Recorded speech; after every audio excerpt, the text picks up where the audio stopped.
কোনো ধরনের উস্কানিতে সাড়া না দিতে, কোনো ধরনের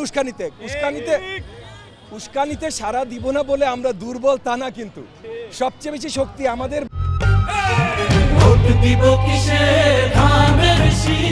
বলেই আমরা, এবং তারা উস্কানিও দিতে চাচ্ছে এই কারণে যে সবচেয়ে বেশি শক্তি আমাদের। সো তারা উস্কানি দিয়ে আমাদের নেতাকর্মীদের যদি খেপিয়ে দিতে পারে, তাহলে অন্য কোনো ঘটনা ঘটাতে পারে, তাহলে তারা হয়তো নির্বাচনকেই প্রশ্নবিদ্ধ করতে পারবে, কারণ নির্বাচন হলে তারা হারবে।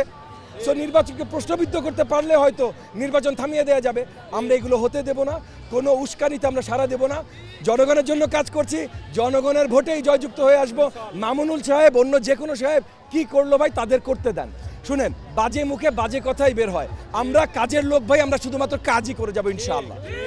ওয়ার্কিং ডেতে আমরা কোনো র্যালি রাখি না, যেন কোনো রাস্তা আটকানো বা এই ধরনের দুর্ভোগ না হয়। আজকে ছুটির দিন, জুম্মা বাদে আমরা র্যালিটা রেখেছি, যখন লোকজন ইউজুয়ালি লাঞ্চ করে, বাসায় রেস্ট নেয়, যেন কারো কোনো দুর্ভোগ না হয়। এবং আমাদের হাজার হাজার, এখানের মধ্যে 10,000-এর উপরে আমাদের সাপোর্টাররা আছেন, আমাদের কর্মীবৃন্দ আছেন। আমরা এলাকায় একটা সুন্দর র্যালি করছি, সবাইকে জানানোর যে আগামীর বাংলাদেশ কত সুন্দর করে আমরা গড়ব, এবং আগামীর বাংলাদেশ আমরাই গড়ব, অন্য যে কোনো কেউ। এখানে আপনাকে বলছি, জামাত বলেন, মামুনুল হক সাহেব বলেন, সবার তাদের নিজেদের রাজনীতি আছে, তাদের রাজনীতি সংঘর্ষের হতে পারে, তাদের রাজনীতির অনেক কিছু হতে পারে। আমাদের মাথা ব্যথা না ভাই, আমাদের কাজ দেশ গড়া।